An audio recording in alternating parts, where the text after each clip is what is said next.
Assalamualaikum warahmatullahi wabarakatuh. Kembali lagi dalam pembelajaran IPA kali ini mengenai struktur dan fungsi daun. Sebelum kita belajar seperti biasa, kita awal dengan doa. Semoga apa yang kita usahakan dikabulkan oleh Tuhan. Kita berdoa menurut agama dan keyakinan kita masing-masing. Doa mulai. Doa selesai. Selamat bertemu dan selamat belajar untuk Anda kelas 8. Hai, apa kabar? Dimanapun Anda berada, Ibu berharap Anda semangat untuk belajar. Nah, kali ini Ibu akan menambahkan ilmu baru buat Anda, yaitu struktur dan fungsi daun. Bagi Anda yang berada di rumah, jangan pernah bosan untuk belajar. Karena bosan dan malas itu hanya akan membawa masa depanmu menjadi suram ke depan. Yuk kita belajar. Nah, pelajaran kali ini yaitu struktur dan fungsi daun, materi IPA kelas 8 untuk SMP kurikulum 2013. Bersama saya Sakta Banteng SPD dalam pembelajaran IPA. Yuk mari kita sama-sama belajar.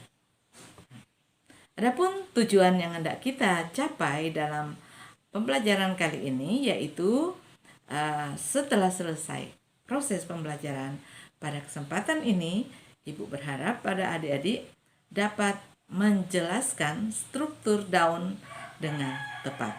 Jadi, menjelaskan struktur daun dengan tepat. Yang kedua, menjelaskan fungsi daun dengan tepat. Kita ikuti tayangan berikut. Daun merupakan organ tumbuhan yang menempel pada batang. Biasanya berbentuk tipis, lebar, dan banyak mengandung zat hijau daun yang digunakan untuk proses fotosintesis yang kita namakan hijau daun itu kita namakan sebagai klorofil. Di klorofil itu adalah zat hijau daun. Ini contoh daun, ini dia menempel pada batang dan warnanya hijau, bentuknya lebar dan tipis. Daun berfungsi sebagai alat mengambil CO2 di udara atau karbon dioksida yang digunakan sebagai sumber fotosintesis. Juga daun ini berfungsi sebagai mengatur penguapan air yang ada di dalam tubuhnya, karena apalagi kalau tumbuhan itu hidup di air seperti kangkung, teratai, otomatis daunnya harus lebar dan tipis. Gunanya untuk mempercepat penguapan air yang berlebih dalam tubuhnya. Nah, sekarang selain itu, tumbuhan juga butuh bernafas. Bernafasnya lewat mana? Daun juga berfungsi sebagai tempat bernapas atau respirasi pada tumbuhan. Ya, sudah tahu? Fungsi daun tadi sebagai tempat fotosintesis, kedua tempat penguapan atau transpirasi, dan yang ketiga sebagai tempat pernapasan atau respirasi pada tumbuhan. Jadi jangan kita sia-siakan itu tumbuhan, dan mari perbanyak menanam tumbuhan di halaman kita, baik itu bunga ataupun pohon-pohon yang bermanfaat lainnya. Ini adalah bagian-bagian daun yang berfungsi sebagai pernapasan. Nah, ini bagian atas ini dinamakan kutikula, yang bagian atas paling atas ya.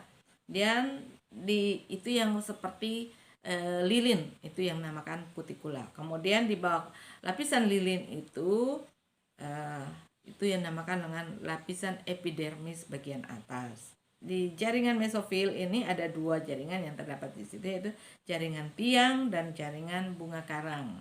Ini yang jaringan tiang, ini ya, bentuknya seperti tiang.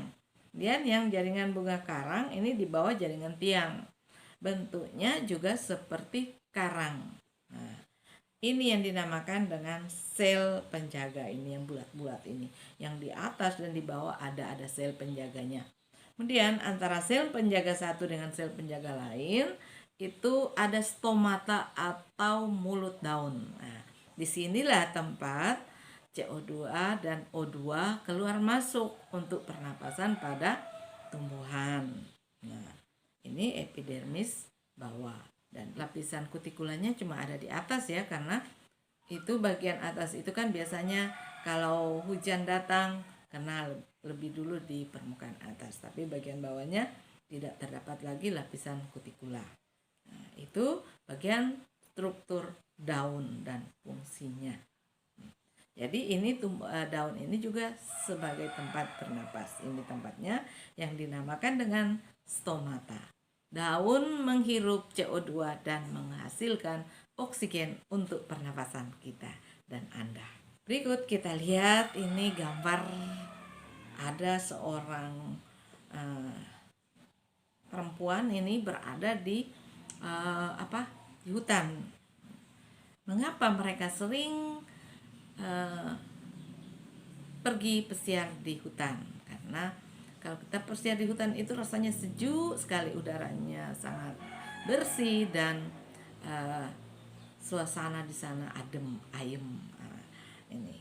Ini karena kita mengeluarkan CO2 untuk digunakan oleh tumbuhan untuk bernafas dan memasak makanannya sebagai fotosintesis tadi, dan tumbuhan memberikan oksigen atau O2 untuk kita pakai dalam proses pernapasan. Jadi jelaskan.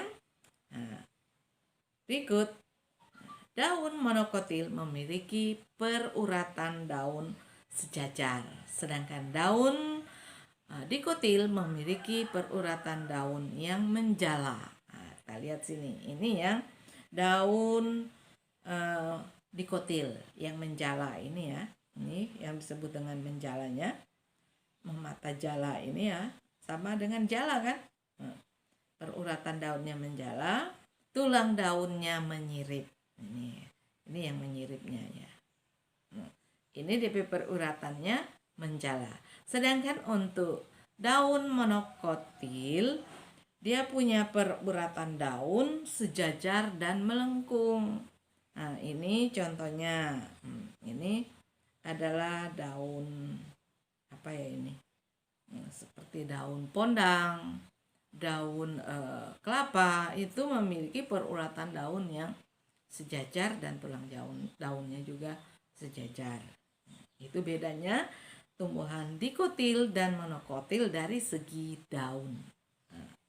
Sekarang kesimpulan yang dapat kita tarik dari pelajaran kali ini yaitu daun adalah bagian tumbuhan yang menempel pada batang, berfungsi sebagai mengambil CO2 atau karbon dioksida dari udara yang digunakan sebagai sumber fotosintesis atau memasak makanan pada tumbuhan, dan mengatur penguapan dan pernapasan pada penguapan air dan pernapasan pada tumbuhan. Daun monokotil memiliki peruratan daun yang sejajar, sedangkan daun dikotil memiliki peruratan daun yang menjala. Jadi itu perbedaannya, tulang daun dikotil menyirip. Oke, jelas? Sekarang kita masuk pada uji kompetensi. Apakah adik-adik memahami penjelasan saya atau tidak? Kita uji dengan pertanyaan berikut. Nomor 1. Jelaskan perbedaan struktur daun monokotil dan dikotil dengan tepat. 2. Jelaskan fungsi daun pada tumbuhan. Ketiga, jelaskan fungsi daun bagi manusia dan hewan. Nah, apa fungsinya buat kita, manusia dan hewan? Nah, sekian pembelajaran kali ini. Semoga bermanfaat. Sampai bertemu pada episode selanjutnya. Namun di akhir pelajaran ini, sebelum kita berpisah, kita akhiri dengan doa. Semoga apa yang kita pelajari hari ini dapat bermanfaat di kehidupan kita kelak dan bisa menambah ilmu dan berguna dalam kehidupan kita. Kita berdoa. Doa selesai. Terima kasih atas perhatiannya sekali lagi.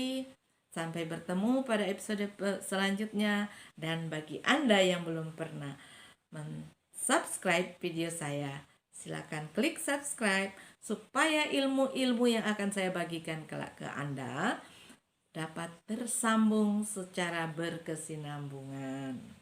Dan semoga kali ini adik-adik tetap semangat dan tetap berinovasi untuk menghasilkan teknologi yang lebih baik.